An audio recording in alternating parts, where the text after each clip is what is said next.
Gloire à l'agneau, gloire à Jésus, gloire au ressuscité. Alléluia. Soyez les bienvenus pour la célébration de la résurrection de notre Seigneur Jésus-Christ. Mais commençons par la prière. Père, nous te remettons ce service entre les mains.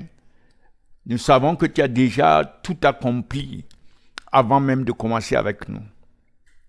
Car tu es le Dieu qui travaille par la fin avant de venir au commencement. Merci de ce que tu nous as impliqués dans ce que tu es en train de faire aujourd'hui pour manifester ta gloire à travers la célébration de la résurrection de ton Fils, notre Seigneur Jésus-Christ. Merci pour ce temps que tu nous donnes de venir devant toi. Merci de nous parler et de nous donner la grâce de recevoir l'esprit et la vie de ta parole. Merci de nous donner aussi la grâce d'obéir à ta parole. Nous voulons être transformés, Père, car c'est cela ton plan pour nous, c'est de devenir comme Christ afin que nous puissions te plaire. Merci de faire avancer ton plan aujourd'hui dans nos vies. Merci, Père. Nous remettons tous les aspects de ce service merveilleux, alléluia, des célébrations entre tes mains. Au nom du Seigneur Jésus-Christ, nous avons prié. Amen. Amen. Alléluia, c'est un jour de joie, c'est un temps de grande joie, de grande célébration, car nous venons ensemble pour célébrer la résurrection de notre Seigneur Jésus-Christ, qui, après avoir souffert à la croix, après avoir versé le sang précieux, qui seul est capable d'aller arracher les griffes du péché de notre âme, déraciner le péché et briser son joug sur notre âme, après avoir ravivé notre âme, alléluia, par la puissance de sa résurrection, il nous permet de nous élever avec le Seigneur Jésus-Christ et nous faire asseoir à sa droite dans le lieu céleste. Et aujourd'hui, c'est un grand jour, spirituellement parlant, que nous célébrons. C'est un grand jour. Alléluia. Alors nous allons commencer par regarder une des voies, sinon la voie centrale par laquelle le Père opère. Dieu lui-même opère.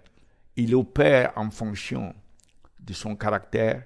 Sa manière d'opérer, ses voies sont toujours conformes à son caractère.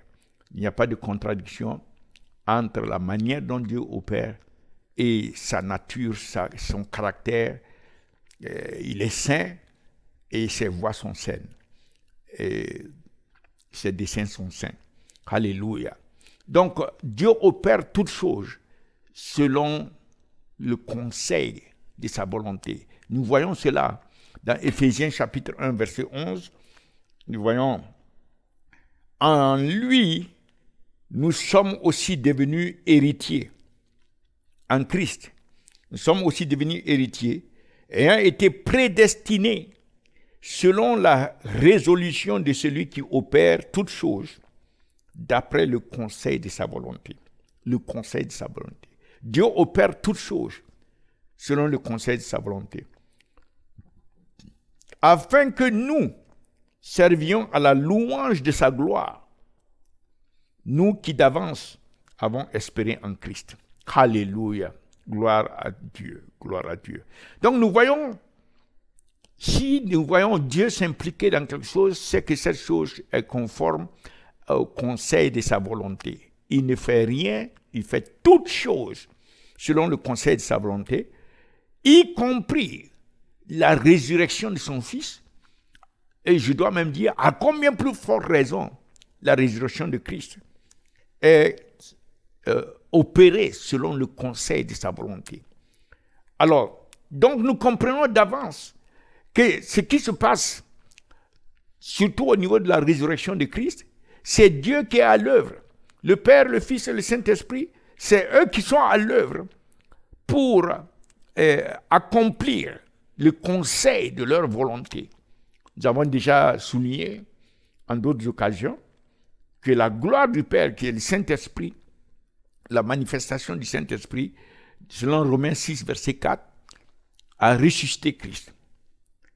Nous avons déjà vu que Dieu lui-même, la Bible dit, si nous confessons de notre bouche que Jésus-Christ est Seigneur et que nous croyons dans notre cœur que Dieu l'a ressuscité, donc le Père a ressuscité, et le Fils lui-même dit que j'ai le pouvoir de déposer ma vie et j'ai le pouvoir de la reprendre. Donc, nous voyons la Trinité, nous voyons l'implication du Père, du Saint-Esprit et du Fils lui-même dans la résurrection de Christ. Alléluia. Donc la divinité dans sa plénitude est à l'œuvre ici. Et cela sur la base du conseil de sa volonté. Alors quel est ce conseil dans ce cas? Dans le cas de la résolution, de la résurrection. Et c'est très simple. Qu'est-ce que le Père a dit dans Jean 3, verset 16 par exemple? Il a dit qu'il aime tellement les âmes, l'âme de l'humanité, des hommes, qu'il a envoyé son Fils unique, afin que quiconque croit en lui ait la vie éternelle. La vie éternelle, le don de Dieu, c'est la vie éternelle en son Fils Jésus-Christ. Le conseil de Dieu concernant l'humanité et les âmes, c'est la vie éternelle en Jésus-Christ. Le conseil de sa volonté ici, c'est la vie éternelle pour l'humanité dans son Fils Jésus-Christ. Ce qui a été prophétisé depuis longtemps, depuis les temps d'Abraham, disant qu'une semence sortira de toi qui va non seulement posséder les portes de ses adversaires, de ses ennemis, mais qui sera une bénédiction, c'est-à-dire la vie éternelle, pour toutes les familles de la terre, toutes les nations de la terre. Et il s'agissait de Christ. Cette semence, il s'agissait de Christ. Alors nous voyons ici l'accomplissement du conseil de la volonté de Dieu. Et nous allons regarder donc comment Dieu a souverainement opéré cet accomplissement. Comment il a souverainement opéré. Et nous allons regarder dans Matthieu chapitre 28, Matthieu chapitre 28, à partir du verset 1 du chapitre 28. Alors, nous voyons ici, bon, bien sûr, le chapitre 28 est la suite du chapitre 27, où nous voyons tout le processus dans lequel le Seigneur est engagé, le processus d'arrestation, de condamnation, de souffrance, de crucifixion à la croix, de mort, et aussi d'ensevelissement, comment Joseph de Arimathie l'a récupéré et mettre dans la tombe, extra. Nous voyons, donc tout cela est décrit dans Matthieu 27. Maintenant, nous arrivons dans Matthieu 28, qui est le point focal, c'est-à-dire le jour où Dieu va opérer par la puissance qu'il n'avait pas encore utilisée, selon Éphésiens 1, verset 19. Il dit là, il dit qu'il ouvre, au verset 18, qu'il ouvre, l'apôtre Paul est en train de prier, qu'il ouvre, qu'il illumine les yeux de notre compréhension afin que nous puissions comprendre l'espérance qu'il attache à notre salut, les richesses de sa gloire et l'infinie grandeur de sa puissance qu'il a déployée envers nous, qu'il a déployée lorsqu'il a ressuscité Christ de la mort. L'infinie grandeur de la puissance qu'il a déployée lorsqu'il a ressuscité Christ de la mort. C'est-à-dire cette puissance n'avait pas encore été utilisée par Dieu. C'est quand il s'est agi de la résurrection de Christ qu'il a démontré cette puissance et il a élevé souverainement et l'a fait asseoir dans les lieux élevés au-dessus de toute principauté, puissance, domination, tout nom qui peut se nommer, non pas seulement dans ce monde, même dans celui qui est à venir. Et il a donné comme tête de l'Église.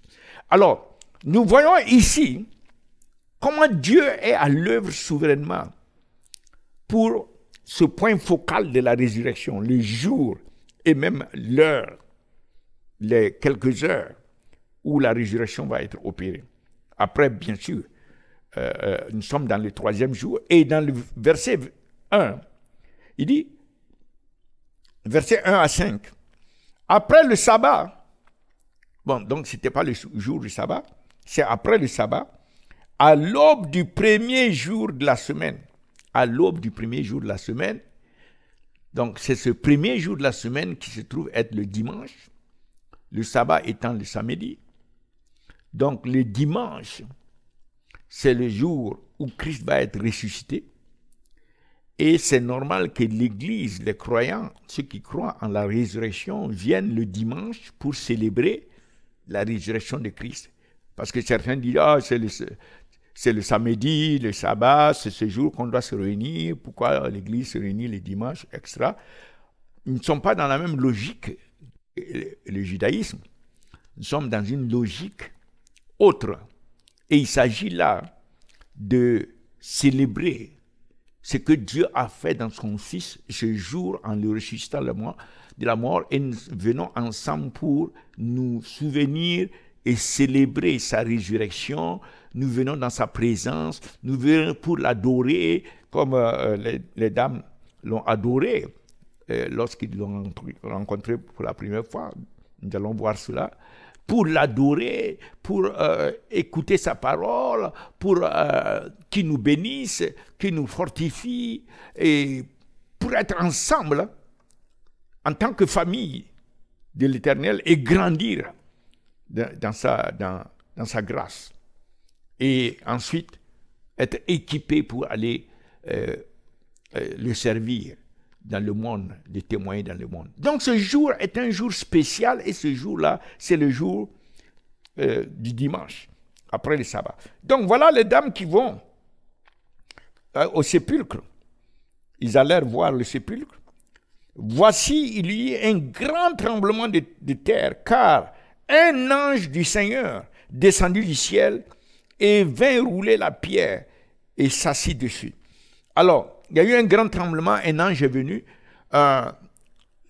Il est courant que là où Christ est concerné dans les affaires du conseil du Père, de Dieu, le ciel est toujours là avec lui en termes de l'esprit, en termes de l'intervention des anges, que ce soit depuis sa naissance, les anges sont intervenus, que ce soit à son baptême, l'Esprit est descendu, que ce soit dans le jardin de Gethsémane, même la confrontation avec le diable, dans Luc chapitre 4, l'ange est venu le fortifier, dans le jardin de Gethsémane, l'ange est venu extra, jusqu'au jour de sa résurrection, le ciel intervient par l'Esprit et par les anges aussi. Et nous voyons que cela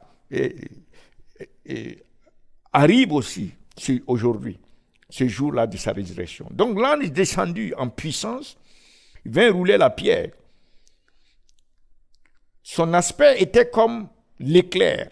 D'aucuns pourraient penser déjà qu'il a roulé la pierre parce que il veut faire sortir le Seigneur. Mais voyons ce dont il s'agit. Son aspect était comme l'éclair et son vêtement blanc comme de la neige. Les gardes tremblèrent de peur et devinrent comme morts. Alléluia. Le ciel est en train d'intervenir parce que Dieu est à l'œuvre ici. Mais l'ange prit la parole et dit aux femmes, pour vous, ne craignez pas, car je sais que vous cherchez Jésus qui a été crucifié. Et regardez, il n'est point ici, il est ressuscité, comme il l'avait dit. Venez, voyez le lieu où il était couché. Venez, voyez le lieu où il était couché. Donc c'est clair que l'ange déplaçait le rocher, la pierre, qui faisait obstruction à l'entrée, afin que les femmes puissent rentrer à l'intérieur de la tombe et constaté qu'il n'est pas là. Si l'ange n'avait pas ôté la pierre, les femmes n'auraient pas pu y accéder. Et les témoignages des femmes, elles n'auraient pas vu le tombeau vide. Donc, et nous comprenons très bien, et nous devons comprendre, que Christ, surtout après sa résurrection, il n'a pas besoin que d'aucun lui ouvre une porte ou bien un rocher devant lui. Non, il n'en a pas besoin. Nous voyons cela dans Luc 24, verset 31. Il passe partout, sans obstacle. Alors, au verset 31, alors leurs yeux s'ouvrirent et ils le reconnurent, mais il disparut devant eux. Au verset 36, tandis qu'il parlait de la sorte, lui-même se présenta au milieu d'eux et leur dit, la paix soit avec vous. Bon, ils vont se rendre compte que la porte était fermée, mais comment il est rentré? Dans Jean 20, verset 19, nous voyons encore le Seigneur intervenir. Le soir de ce jour qui était le premier de la semaine, les portes du lieu où se trouvaient les disciples étant fermées à cause de la crainte qu'ils avaient des Juifs, Jésus vint, se présenta au milieu d'eux et leur dit, la paix soit avec vous. Donc il est venu, il est rentré, il a retrouvé les portes étaient pourtant fermées. Donc le Seigneur n'avait pas besoin qu'on bouge les rochers pour qu'ils puissent sortir. Ce n'était pas pour ça. C'était pour que les dames puissent entrer et constater. Donc au verset 6, nous voyons maintenant l'ange qui dit, il n'est point ici, il est ressuscité, comme il l'avait dit, venez comme vous voyez le lieu où il était couché. Il n'est point ici, il est ressuscité. Alléluia. Il n'est point ici, il est ressuscité, venez le constater vous-même, qui n'est pas là. Il n'est point ici, il est ressuscité. Venez vous-même constater le témoignage de vos propres yeux que la tombe est vide. Il ouvre le rocher et il fait rentrer les dames. Il dit, regardez, la tombe est vide. Le corps n'est pas là. Et l'ange leur dit, parce qu'il est ressuscité. Il n'est pas là parce qu'il est ressuscité. Il est ressuscité comme il l'a dit, c'est-à-dire pas le premier jour, parce que le diable se serait vanté. Oh, il a menti, parce que ce n'était pas ce qu'il avait dit. Il est ressuscité pas le deuxième jour, et ça lui aurait servi, il aurait aimé avoir cela.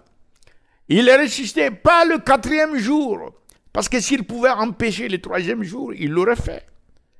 Pour que même si la résurrection devait avoir lieu le quatrième, ce serait encore un mensonge que le diable pourrait exploiter pour attaquer le Seigneur. Mais il est ressuscité, l'ange dit, comme il l'avait dit. Et effectivement, dans plusieurs textes, nous voyons que le Seigneur ne cesse de dire le troisième jour. Dans Matthieu 16, verset 21, le Seigneur a parlé de cela. Verset 21, il dit ceci. Dès lors, Jésus commença à faire connaître à ses disciples qu'il fallait qu'il allât à Jérusalem, qu'il souffrit beaucoup de la part des anciens, des principaux sacrificateurs et des scribes, qu'il fît mis à mort et qu'il ressuscita le troisième jour.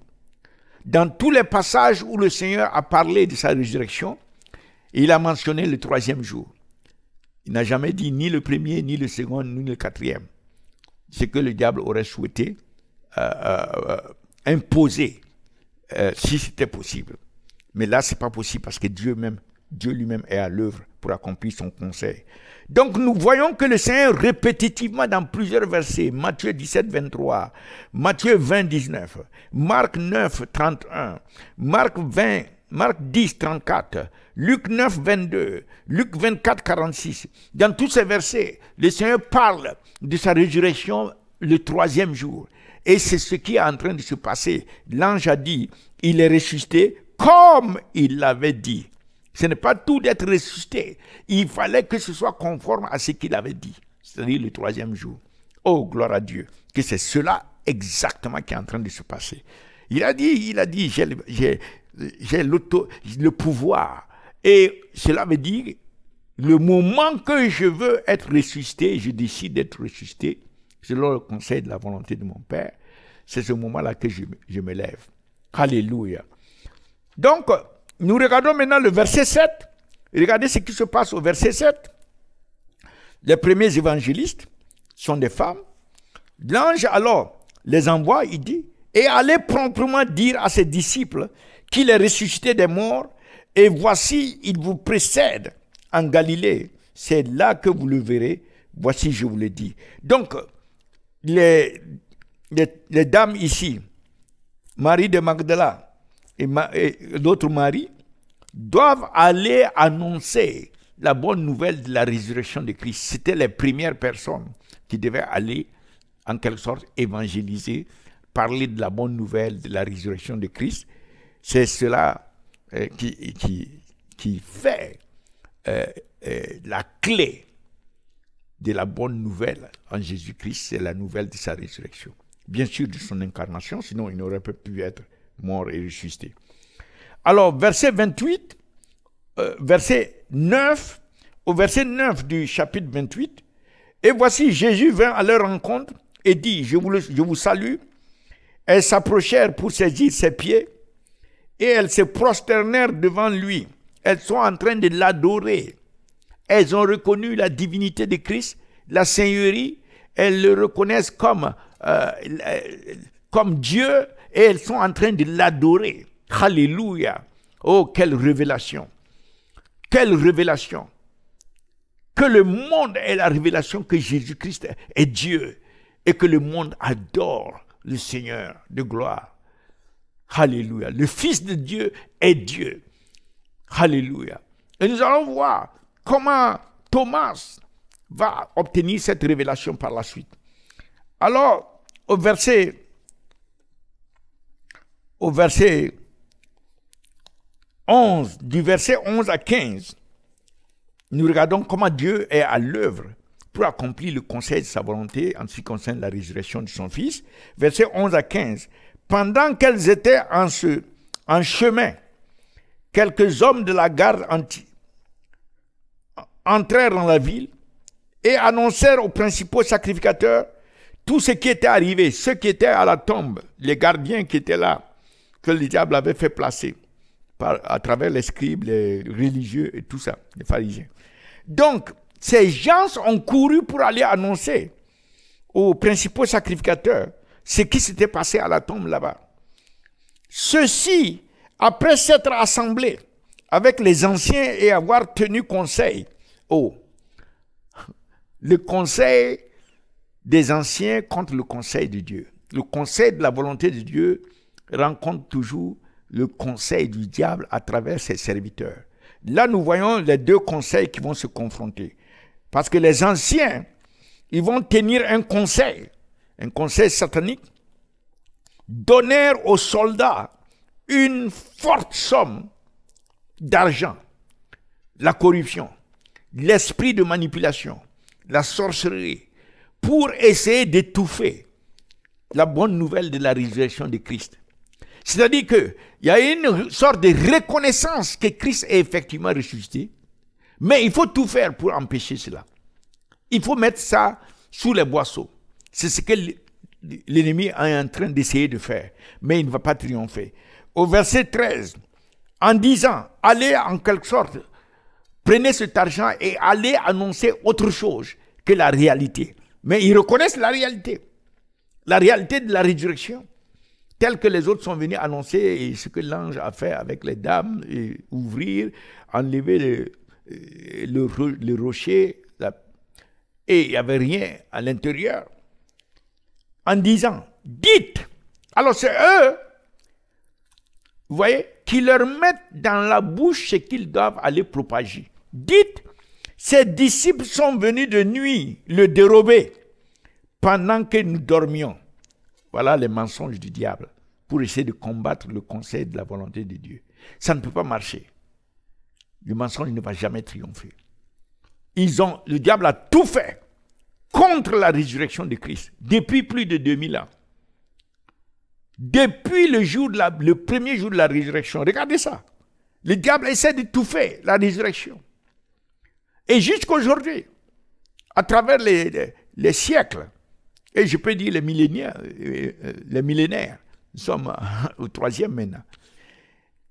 Jusqu'aujourd'hui, le diable combat la résurrection de Christ. Combien de fois des soi-disant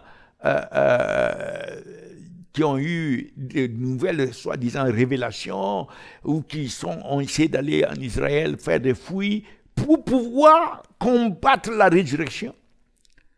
Mais, regardez le ridicule. Comment Dieu travaille. En général, ces gens-là, ils finissent par se convertir à Christ. Parce que Dieu va leur donner la preuve qu'il a ressuscité son fils de la mort. Gloire à Dieu. Et si le gouverneur l'apprend, nous l'apaiserons et nous nous tirerons de peine. Les soldats prirent l'argent et suivirent les instructions qui leur furent données. Et ce bruit s'est répandu parmi les Juifs jusqu'à ce jour. Donc c'est ce qui a été ébruité, ce qui a été propagé pour contrer, au verset 15, pour contrer la bonne nouvelle de la résurrection de Christ. Donc en quelque sorte, le diable a engagé toutes ses forces pour étouffer cette affaire. Mais il n'a pas réussi. Il a été vaincu parce que ce qu'il ne comprenait pas, c'était Dieu lui-même, le Père, le Fils, le Saint-Esprit dans sa plénitude, dans sa divinité qui était à l'œuvre. Et c'est ainsi que nous voyons dans 1 Corinthiens 2, verset 8, que s'ils avaient connu les princes de ce monde, s'ils avaient su, mais ils ne pouvaient pas les savoir, puisque seulement c'est ceux qui sont dans le conseil de Dieu qui pouvaient savoir. Ils ne pouvaient pas les savoir. Ils ne pouvaient pas rentrer dans l'infinie sagesse de Dieu. Et ils croyaient qu'ils avaient une victoire lorsqu'ils le crucifiaient. Et la Bible dit que s'ils avaient su, ils n'auraient pas crucifié le prince de gloire, le roi de gloire. S'ils avaient su. Alléluia. Et en ce moment, c'est trop tard. Maintenant, nous arrivons au point où,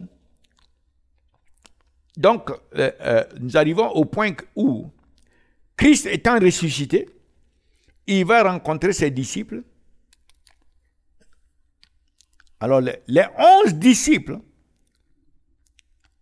allèrent en Galilée sur le témoignage que Jésus leur avait désigné. Quand ils le virent, ils se prosternèrent devant lui, mais quelques-uns eurent des doutes. Donc, ce n'étaient pas tous les disciples qui ont cru. Quelques-uns ont eu des doutes. Et le Seigneur va leur donner à ceux qui ont cru. C'est-à-dire, c'est ceux qui croient en la résurrection qui sont capables de recevoir cette autorité et la puissance de sa résurrection pour aller démontrer aux nations que Jésus-Christ est le Seigneur. Alléluia. C'est ainsi que la grande commission est venue, a été donnée à la suite de la résurrection du Seigneur et la foi qui a été manifestée par certains de ses disciples. Il leur dit, toute autorité m'a été donnée dans les cieux et sur la terre. Alors il envoie ses disciples pour aller dans les nations. Pour faire quoi? C'est pour témoigner de sa résurrection. Témoigner de qui il est. Comme cela est dit dans Acte 4, verset 33, ils sont partis et avec une grande puissance et une grande grâce, ils témoignaient de la résurrection du Seigneur Jésus-Christ. Ça, c'est l'aspect où nous voyons Dieu à l'œuvre.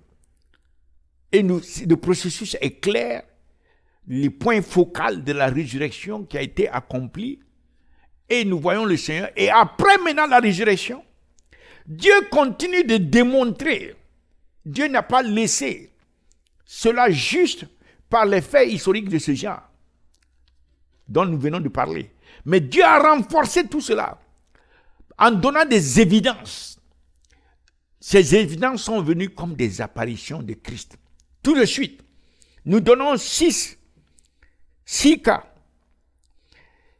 Quand il est venu aux disciples, les disciples pouvaient le toucher. Ils pouvaient le voir manger. Dans Matthieu 28, verset 9. Ils l'ont vu. Dans Luc 24, 39. Dans Jean 20, 27. Ils l'ont touché. Et ils l'ont vu manger dans Luc 24, 41, 42. Il a mangé. Donc, il était là, physiquement présent, dans le corps de sa résurrection, avec les signes qui allaient même convaincre Thomas. Ensuite, deuxième évidence donnée par les apparitions. Donc, ils étaient sur le chemin d'Emmaüs. Et lorsque leur cœur a brûlé et qu'ils se sont rendus compte qu'il s'agissait de Christ, qui a disparu à leurs yeux, ils ne se sont plus préoccupés d'aller là où ils partaient. Ils ont couru, ils ont fait chemin arrière, courir à Jérusalem pour aller annoncer aux disciples, dans Luc 24, verset 29 à 33, pour aller annoncer que c'était le Seigneur et qu'ils l'ont vu et qu'il est ressuscité. Juste pour ça. Alléluia. Donc, une deuxième apparition aux disciples, à ceux qui suivaient, qui partaient à Emmaüs, les disciples d'Emmaüs. Troisième, Thomas lui-même, le douteur, attitré. Thomas s'est exclamé, après avoir testé, tel qu'il le voulait, il s'est exclamé dans Jean 20, 27, « Mon Seigneur et mon Dieu ». Quelle révélation. Alléluia. Une des plus puissantes confessions de toute la chrétienté. Mon Seigneur et mon Dieu. Gloire à Jésus. Gloire à Jésus. Donc, une autre manifestation, apparition, qui vient renforcer l'évidence de la résurrection. Et une quatrième, Pierre lui-même, lorsque le Seigneur lui est apparu et lui a dit, Pierre, est-ce que tu m'aimes? Dans Jean 21, verset 15. Pierre était tellement foudroyé par la révélation et par le cœur, son cœur a été tellement transformé qu'il a abandonné ses affaires, notamment tout son effort qu'il faisait d'aller pêcher. Il a abandonné ses instruments de pêche, tout pour servir le Seigneur. Ensuite, les 11 qui l'ont vu, comme nous avons vu dans Matthieu 28, verset 17, certains ont cru, mais d'autres n'ont pas cru. Et enfin, plus de 500 indique la Bible, plus de 500 personnes dans 1 Corinthiens 15, du verset 4 à 8, comment successivement le Seigneur est apparu. Et nous parlons, toutes ces apparitions, c'est Dieu qui est à l'œuvre pour donner des preuves supplémentaires à ce qu'il venait de faire par la résurrection de son Fils. Afin que ce soit avant, car il s'agissait très bien de son Fils, puisque les Juifs eux-mêmes vont écrire sur la croix, Jésus, le roi des Juifs. Donc, il ne s'agit pas de quelqu'un d'autre, comme certains prétendent. Les Juifs, les adversaires eux-mêmes disent que c'est Jésus, le roi des Juifs. Il s'agissait bien de celui qui a été, de lui, celui qui a été crucifié, c'est Jésus-Christ, qui a été crucifié. Que ce soit au moment de sa résurrection de la tombe, il n'a pas eu besoin de quoi que ce soit, d'aucune aide. Même les autres, les scribes, les pharisiens, les chefs religieux, ils étaient en train de manipuler par l'argent pour étouffer la vérité qui était éclatante. Et après la résurrection, Dieu donne encore des apparitions, manifeste des preuves évidentes de la résurrection de Christ de diverses manières. Donc nous concluons que les desseins éternels de Dieu, la vie éternelle, car si Christ n'était pas ressuscité, nous serions restés des gens pardonnés, des gens rachetés, mais sans vie. C'est la résurrection de Christ que Dieu a exécutée, comme il a annoncé dans Romains 6, verset 4, que si nous sommes conformes à lui dans sa mort, nous allons aussi rentrer dans sa résurrection et nous lever en nouveauté de vie. Dans Romains 6, verset 4. Et cela a été accompli lorsque l'apôtre Paul encore va dire dans Éphésiens 2, verset 6, que lorsque Dieu ressuscitait Christ, il nous a ressuscités ensemble. Voilà la vie éternelle. Et il nous a élevés ensemble et nous faire asseoir à sa droite dans les lieux célestes. Donc la vie éternelle a été obtenue selon le plan de Dieu, selon les desseins de Dieu, a été donnée à l'homme par la résurrection de Christ, de la mort. Et il est devenu le premier fruit de la sortie de la mort. Gloire à Dieu qui a planifié, qui a décidé de nous donner la vie éternelle en son Fils et qui a orchestré toutes choses pour atteindre le point focal qui va permettre que nous rentrons dans la dimension de la vie éternelle par la résurrection de son Fils. Gloire à l'Aïon. Alléluia. C'est pour cela que nous voulons te bénir, éternel Dieu, Père, Fils et Saint-Esprit, pour cette grâce de la vie éternelle que tu nous donnes, qui a coûté tellement cher, et particulièrement au Seigneur Jésus-Christ. Sa souffrance de la croix, sa mort de substitution, son offrande, l'offre de sa vie, le fait qu'il prenne sur lui tous nos péchés, afin que nous ne puissions pas, que nous puissions échapper à la condamnation du péché. Mais en plus, après avoir accompli toutes choses, pour enlever la mainmise du péché sur nous, il a ravivé nos âmes qui étaient mortes dans le péché. Il a, par sa résurrection de la mort, il a permis que nous recevons la vie et la vie éternelle qui était en lui. Alléluia. Gloire à l'Aïon. Et nous sommes ressuscités avec lui, avec une nouveauté de vie, avec un esprit nouveau, né de nouveau, un esprit qui a la vie éternelle, un esprit qui aime Dieu, un esprit qui communie avec Dieu, un esprit qui peut entendre Dieu, un esprit qui peut marcher avec Dieu encore, un esprit en qui a la communion avec l'Esprit de Dieu, alléluia, un esprit nouveau, un esprit qui a triomphé de la mort, un esprit qui domine sur la mort en Jésus-Christ, qui domine sur le tombeau, alléluia, qui est devenu invincible, alléluia. Oh Dieu, que nous puissions continuer dans ce que tu as commencé et tu as tout perfectionné pour nous.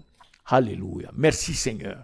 Merci Père, merci Saint-Esprit, merci Seigneur Jésus, merci pour ta grâce, merci pour ta miséricorde, merci pour ton sacrifice, merci pour le cadeau, le don de la vie éternelle, merci pour tout ce que tu as accompli. Alléluia. Tu nous donnes la foi pour recevoir tout cela.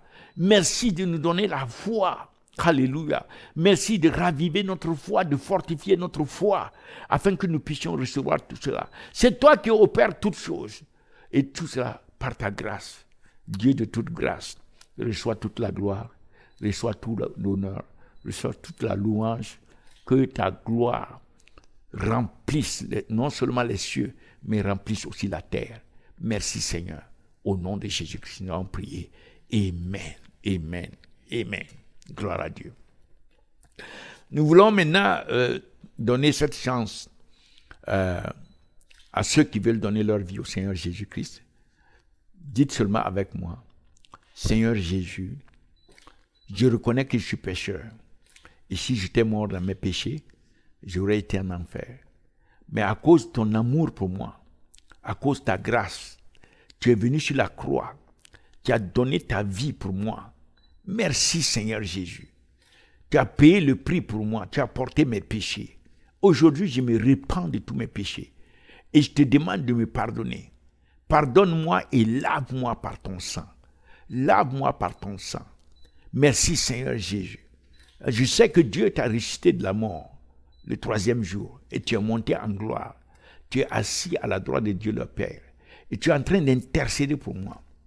Alors, je te prie aujourd'hui, Seigneur, viens à moi. Je te reçois aujourd'hui comme mon Seigneur et mon Sauveur personnel. Merci de sauver mon âme. Merci de faire de moi un enfant de Dieu, un membre de la famille de Dieu. Merci Seigneur de faire de moi quelqu'un né de nouveau. Alléluia. Et à partir d'aujourd'hui, je me soumets à toi.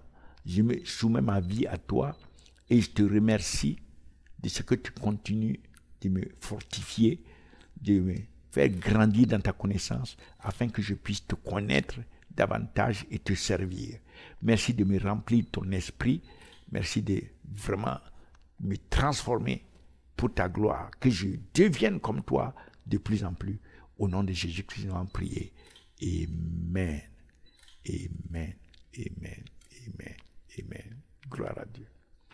Alors nous continuons de vous inviter à ce que le Seigneur est en train de faire par son esprit. C'est tellement merveilleux, c'est presque inexprimable. Tous les jours, nous voyons les nations qui sont en train de solliciter la participation à la montagne de prière. Et nous prions que cela continue jusqu'au retour de Jésus-Christ. Nous prions que toutes les nations se retrouvent à la montagne de prière, là où nous prions pour la révélation de Jésus-Christ. Nous prions afin que les âmes viennent à connaître le Seigneur Jésus et soient sauvés. Nous détruisons tout ce qui s'élève contre la Seigneurie de Christ, contre la révélation de Christ. Nous prions que le Seigneur suscite des hommes et des femmes qui vont se consacrer à l'intercession pour le salut des âmes, pour les nations, pour qu'elles rentrent dans leur destinée éternelle. Et nous prions aussi pour que le Seigneur déverse son esprit non seulement sur l'Église, pour renforcer l'Église, pour équiper l'Église, que l'Église se lève dans un réveil, dans une puissance, pour avancer le témoignage de Christ partout dans les nations. Mais aussi nous prions pour que le ciel déverse son esprit, qu'il y ait une effusion du Saint-Esprit sur les nations, pour apporter la conviction du péché au monde, comme cela est dit dans Jean 16, verset 7. La Bible dit que lorsque l'Esprit va venir, Jésus a dit, il va convaincre le monde. Donc il faut que l'Esprit vienne sur le monde, pas seulement sur l'Église. Au nom de Jésus-Christ, nous allons prier. Amen. Alléluia. Gloire à Jésus. Maintenant, nous allons passer à la communion. Donc nous allons prier pour participer à la communion. Père, nous te remercions pour l'opportunité que tu nous donnes, comme le Seigneur Jésus nous l'a commandé, de faire ceci en mémoire de lui. Donc aujourd'hui, Seigneur Jésus, nous nous rappelons de ce que tu as fait à la croix. Ton corps a été brisé pour nos iniquités, ton corps a été blessé pour nos péchés, ton corps a été châtié pour nous donner la paix. Tu as porté nos péchés sur ton propre corps, les condamnations de nos péchés. Tu as porté nos souffrances, nos douleurs, nos maladies, nos infirmités. Et c'est par tes meurtrissures que nous sommes guéris. Merci pour tout ce que tu as accompli à la croix, à travers ce pain, ton corps, dont le symbole ici est ce morceau de pain. Au nom de Jésus-Christ. Nous te remercions aussi pour le sang que tu as versé lorsque ta tête a reçu la couronne d'épines, et le sang coulait sur ton visage. Tes mains ont été percées, le sang coulait. Ton côté a été transpercé et le sang qui a coulé. Ton dos a été battu et déchiré et le sang coulait. Tes pieds ont été percés, le sang coulait. Seigneur Jésus, tu as versé ton sang et par ton sang, tu nous as rachetés de toutes les malédictions de la loi. Alléluia. Car il est écrit que maudit est quiconque est pendu au bois, afin que la bénédiction d'Abraham vienne aux païens par la foi et que nous recevions la promesse de l'Esprit en Jésus-Christ.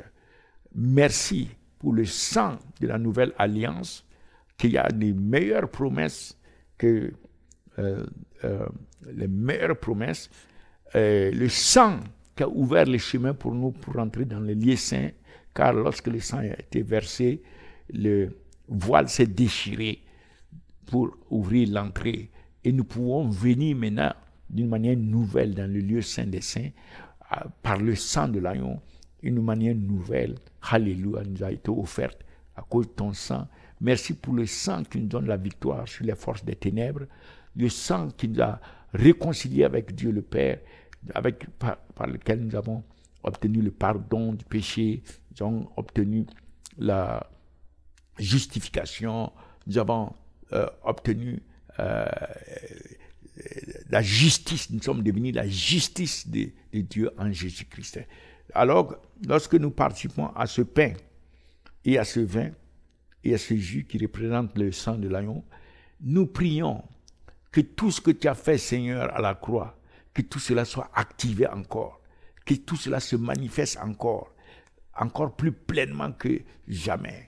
Que les malades soient guéris, les captifs soient libérés, que nos pensées soient clarifiées et devenir de plus en plus la pensée de Christ, que nous recevions les sentiments de Christ, que nous recevions les transformations par ton esprit au nom de Jésus-Christ, que le sang nous purifie de toute souillure, de toute maladie, de toute oppression. Merci Seigneur, que nous puissions demeurer dans ta présence par le sang de l'agneau, que le sang nous donne de marcher sur nos adversaires, sur les ennemis, sur les serpents et les scorpions. Marchons dans la domination sur toute adversité. Et merci Seigneur de la justice qui nous a été donnée de Christ. Si nous ne l'avons pas acheté, nous ne pouvons pas la produire, mais nous sommes devenus les justes devant les yeux du Père. Merci Père pour tout cela. Au nom de Jésus-Christ, nous avons prié. Amen. Participons maintenant au pain et au jus. Et remercions le Seigneur pour ces éléments, pour les provisions. Merci Père, car nous croyons par la foi que nous recevons toutes les provisions qui ont été offertes à la croix. Toutes les provisions par le corps brisé du Seigneur et par son sang versé à la croix. Nous recevons maintenant, et ceux qui sont malades soient guéris, ceux qui sont captifs soient libérés. Seigneur, que tu amènes des percées dans les vies de ton peuple, que tu amènes de nouvelles grâces, de nouvelles faveurs, que tu interviennes, Seigneur, tu ouvres les portes devant ton peuple, envoie tes anges assister tes enfants au nom de Jésus-Christ. Seigneur, que ta grâce leur soit accordée abondamment, que tu fasses briller ta face sur ton peuple, que tu protèges de toute infection, qu'il soit physique ou spirituel, au nom de Jésus-Christ, que ton peuple sorte de toute malédiction et vive toutes les années que tu as préparées pour tes enfants, au nom de Jésus-Christ, et que tes enfants accomplissent leurs desseins destinés en Jésus-Christ. Au nom de Jésus-Christ, nous avons prié. Amen, amen, amen. Que l'œuvre de vos mains prospère, que tout ce que vous touchez puisse prospérer. Au nom de Jésus-Christ, nous avons prié. Amen. Bonne célébration de la résurrection. Que le Seigneur vous bénisse. Au nom de Jésus, nous avons prié. Amen. Gloire à Jésus.